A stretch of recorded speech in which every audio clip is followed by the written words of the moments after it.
Essa é a nossa sexta teleaula da série sobre processo legislativo.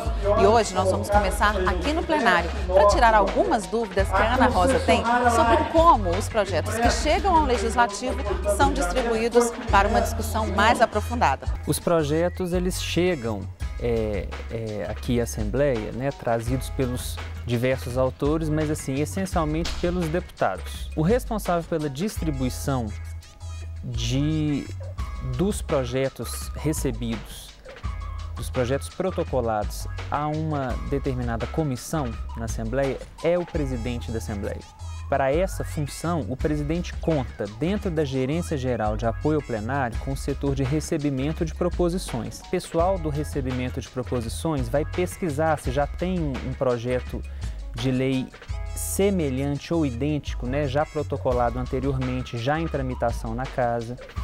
Depois, ele vai ser então despachado, que basicamente o que é?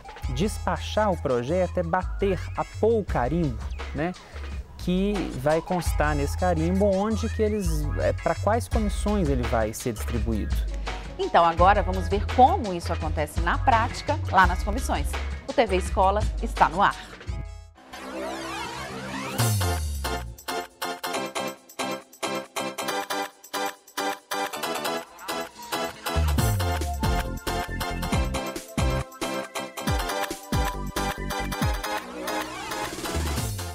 Olá, nós já vimos que não há como todos os parlamentares de uma casa legislativa participarem do debate público para responder a todas as perguntas que envolvem a legislação específica. Nem em uma Câmara Municipal, onde há um pouco mais de uma dezena de vereadores, e menos ainda na Câmara dos Deputados, onde há 513 parlamentares representando os diversos interesses da sociedade. Por isso, as casas legislativas são organizadas em comissões temáticas, compostas por um número restrito de parlamentares que, dessa forma, podem analisar cuidadosamente os projetos de determinada área ou sob determinado enfoque. Não é possível ter uma comissão para cada área de atuação do Estado, ou mesmo para os diversos assuntos a que se referem os projetos de lei apreciados por uma casa legislativa. Por isso, é comum que as matérias afins sejam agrupadas em uma mesma comissão. A Assembleia Legislativa de Minas Gerais tem 20 comissões permanentes. Nelas, os deputados opinam sobre os projetos em tramitação, promovem audiências para debater temas específicos e realizam visitas para conhecer de perto a realidade do Estado. E todas as reuniões são públicas, ou seja, abertas à participação de qualquer cidadão.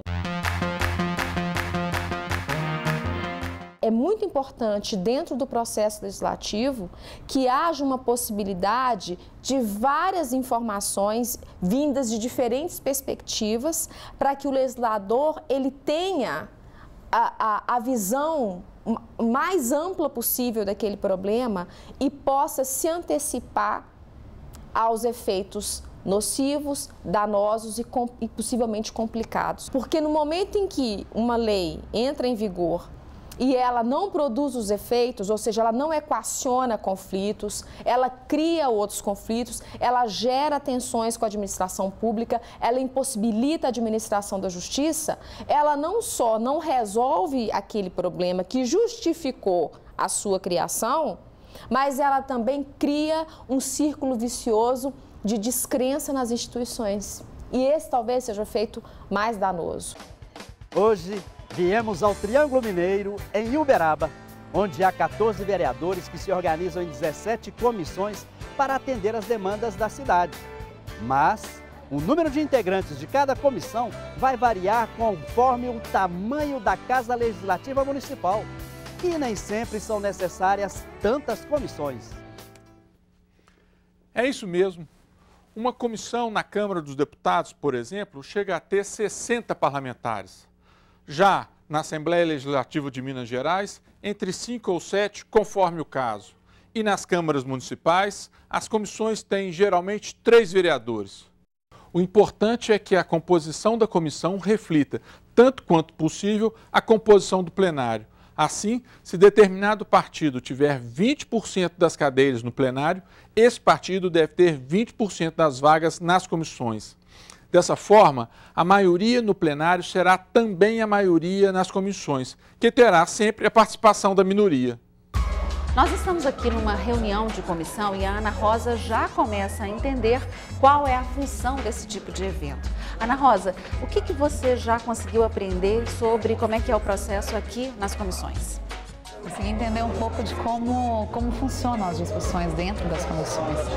Creio que terá discussão entre as partes, entre o que o cidadão pensa e o que os deputados podem discutir diante disso.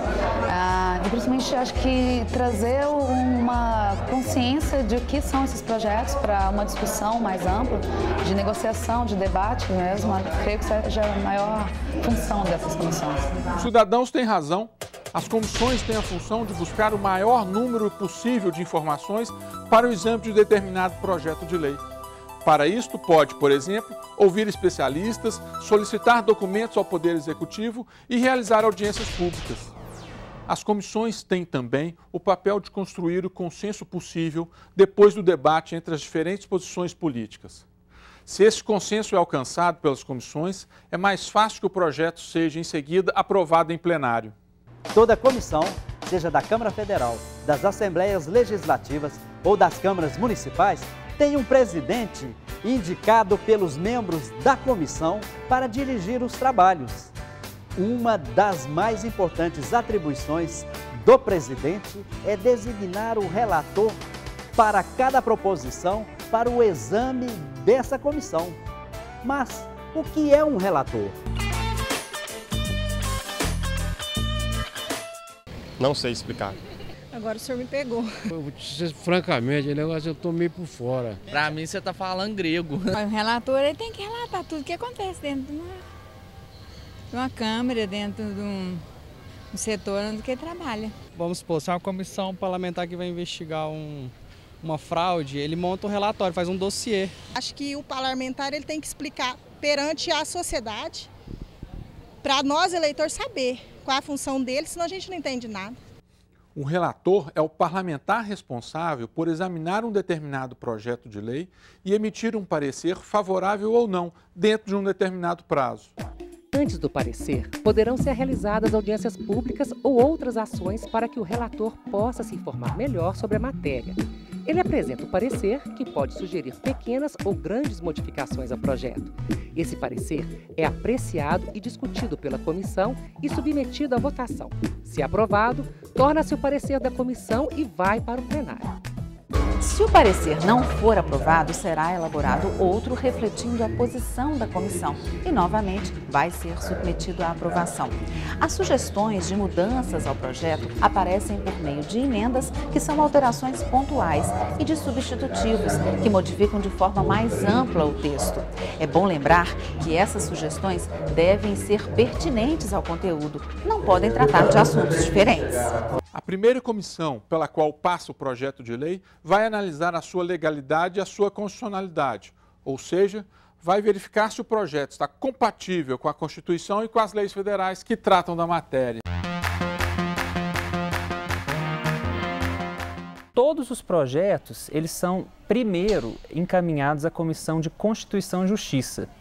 Lá eles vão receber um parecer dizendo se é possível, né, aquela iniciativa do deputado, é possível aquele projeto, se ele está de acordo com as constituições federal e estadual, né, e se não há nenhuma reserva de iniciativa, né, de repente o que é reserva de iniciativa? É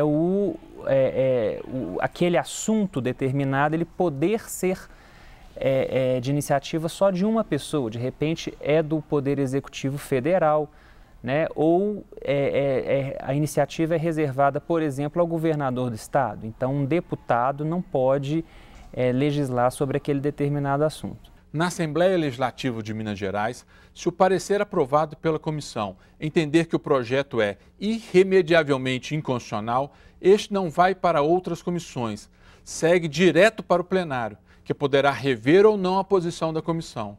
Se houver inconstitucionalidade, mas puder ser resolvida, a comissão promoverá as alterações necessárias por meio de emendas. Se o parecer for pela constitucionalidade, o projeto seguirá para uma ou mais comissões temáticas para examinar o conteúdo da proposição e opinar pela sua aprovação. Ou seja, se o projeto for sobre educação, irá para a comissão que examina todos os projetos que tratam da educação. Se um projeto tiver impacto orçamentário, ele deverá ser analisado também por uma comissão financeira para verificar a sua viabilidade econômica e a origem dos recursos. Mas o que todo mundo quer saber é como escrever um projeto de lei, passar por tudo isso e garantir que seja aprovado. Na distribuição de projeto não existe prioridade, né? A ordem mesmo de distribuição é a ordem cronológica, por isso que a gente tem o protocolo, né?